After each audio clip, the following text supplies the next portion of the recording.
York National Guard. It's always great to see Major General Shields. And New York's 9/11 dispatchers and operators who are receiving a much-deserved recognition today. Many of you may not know that in the days after 9/11, the Javits Center played a critical role in New York's response and recovery, serving as a staging area for so many first responders who were close to home, but also far away from home from across the United States. We were honored to support our wounded city then, and we were proud to do so again in the fight against COVID-19. With the help of the National Guard and its members, this convention center was turned into an emergency hospital and then into a vaccination center, the largest in the United States. And thanks to the leadership and collaboration of the National Guard as well as the New York State Department of Health, we administered more than 646,000 vaccines in less than 6 months.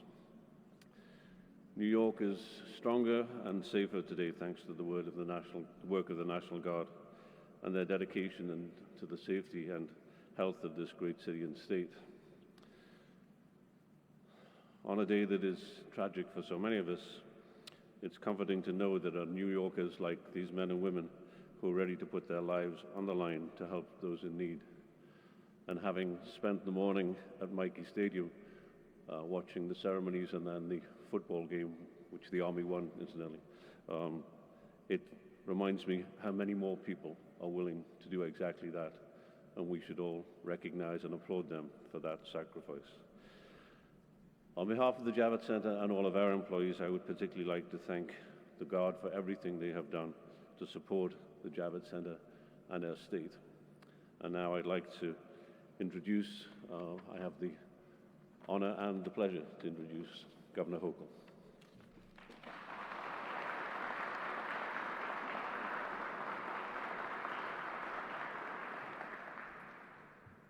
Good afternoon. For everyone in this room, it's been a very emotionally draining day. The reminder, first of all, when you wake up and you see the crisp blue skies, they just bring back the once beautiful but ultimately haunting memories of a day 20 years ago. And those of us who've been out there visiting families and thanking first responders and hugging a lot of people, it just reminds us of the very human toll that that day took on us. I mean, you can talk in the scale of numbers, 3,000 lives. I just left an event with firefighters, 343 and counting, over 250 died since 9/11 because of related illnesses, and the stories go on, but we all have to remember, behind every number, there was a person who loved, who was loved, and families that still sear in pain all these decades later. And it is in their memory that we continue to conduct these celebrations, if you will, or these remembrances, not celebrations, but remembrances, and know that we will continue to do so because they mattered. They were there when people needed them the most. Some were innocent victims just going to their jobs, but others literally had on uniforms and went into the unknown, into the darkness, into the smoke, at no regard for their own lives or their own cost they would ultimately endure. That, my friends, is extraordinary. And I will always be humbled by the thought that there's people out there, like our National Guard, who are simply, by day many times, our neighbors. You see them in the grocery stores. There are teachers.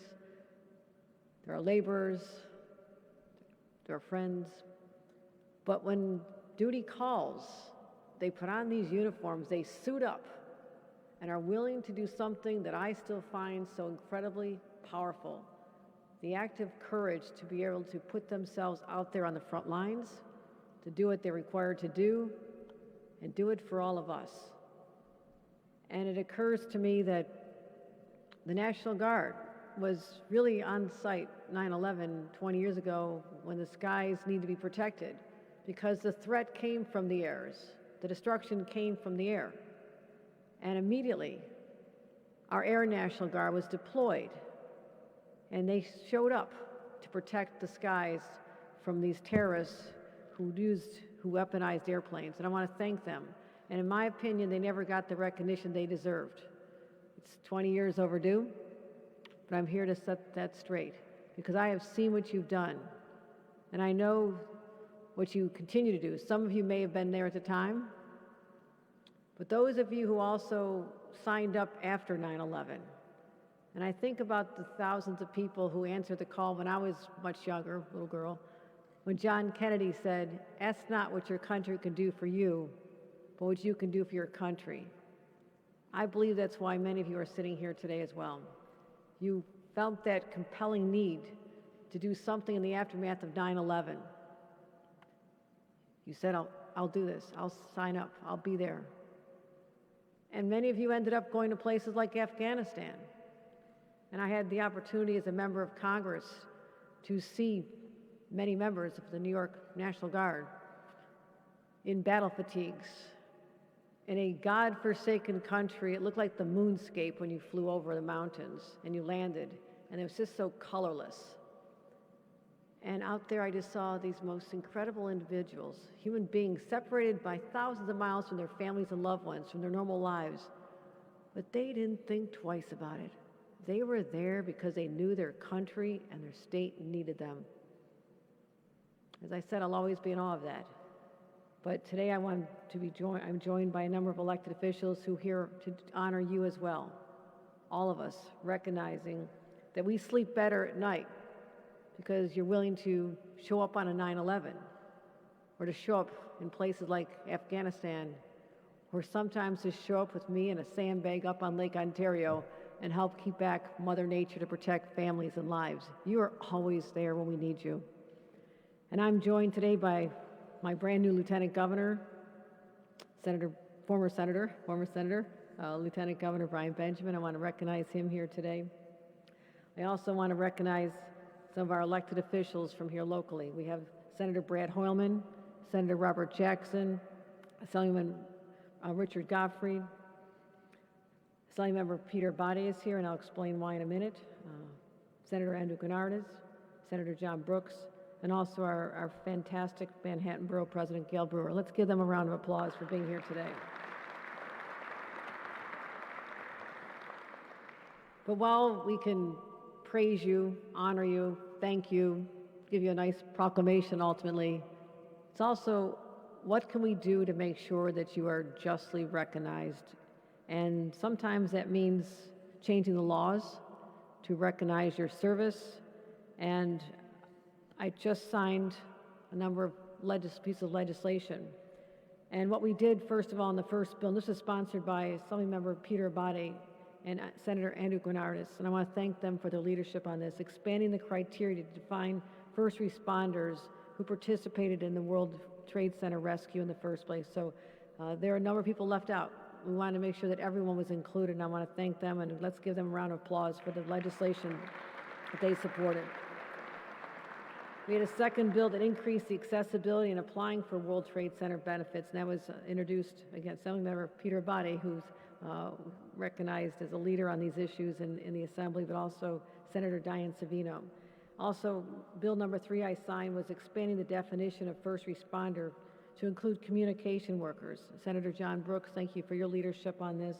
Also, Assemblymember Peter Abate, who we were talking as we were coming in, how often Assemblymember Abate and I are at the memorials in Albany every year. We commemorate or honor those who gave up their lives, whether they're NYPD, PD law enforcement, or whether they were members of the firefighter community or members of our military. So I want to thank him for that.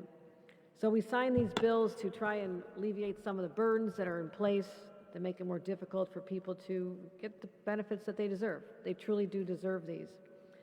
And I will simply say this: I will continue to have your backs because you have ours every single day, and to ensure that you are not just recognized in word but also in deed.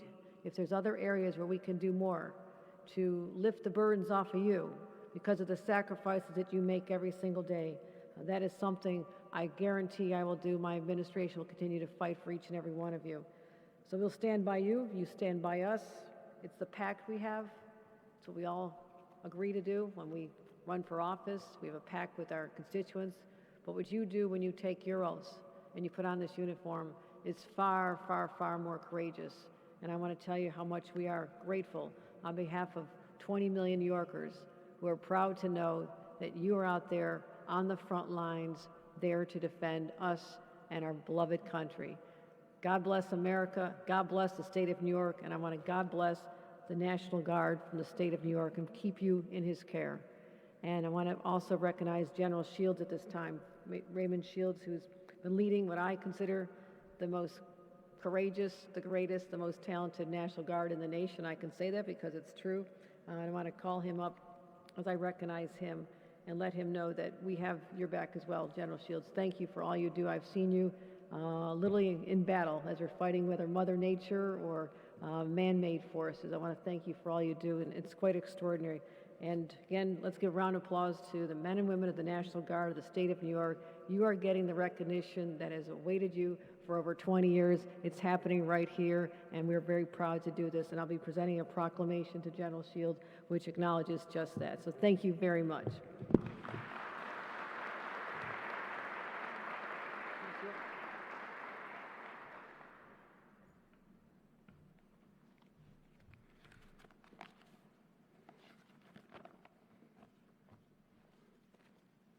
Well, before we start, we'd like to recognize Dave Rogers, who couldn't be here today. But Dave worked for months to get this proclamation, to get the National Guard recognition. And so he was also in the National Guard during 9/11. And so Dave, I know you're out there watching, so thank you very much for all that you have done for us.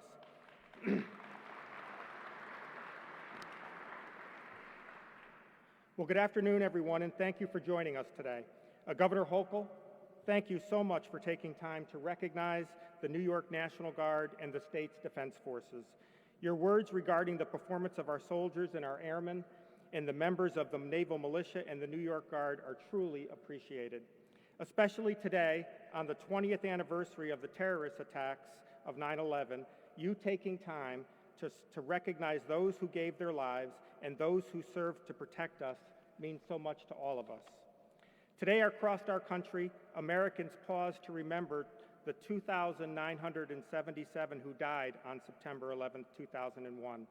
On that sunny morning 20 years ago, the first military responders to Ground Zero were members of the New York National Guard, specifically members of the 105th Infantry and the 69th Infantry from the historic Lexington Avenue Armory in Manhattan. 20 years later, the New York National Guard continues its proud tradition of service, both overseas and here at home. Since 9/11, more than 25,000 times, members of the New York National Guard have deployed to combat zones across the globe. While here at home, we have responded to Superstorm Sandy, the COVID pandemic, and the attack on the United States Capitol on January 6th.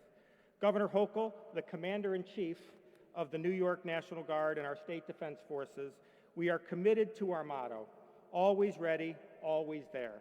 Thank you again for recognizing the accomplishments of our service members today.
Thank you. And I also want to give a very, very powerful round of applause to Alan Steele, because at first this became a COVID hospital, then it became a mass vaccination site. All at the same time, he's trying to bring back some sense of normal in New York City and allow conventions to occur here. So we have a $1.5 billion completed project. Our expansion, we know we're going to be #1 in the nation. And to Alan Steele, thank you for always opening up the Javits Center to New Yorkers in their time of need. Let's give a round of applause to Alan Steele as well. And thank you, and I assure the National Guard of New York, it will not take 20 more years for us to recognize all you do. We are grateful every single day. Thank you, everyone, for joining us.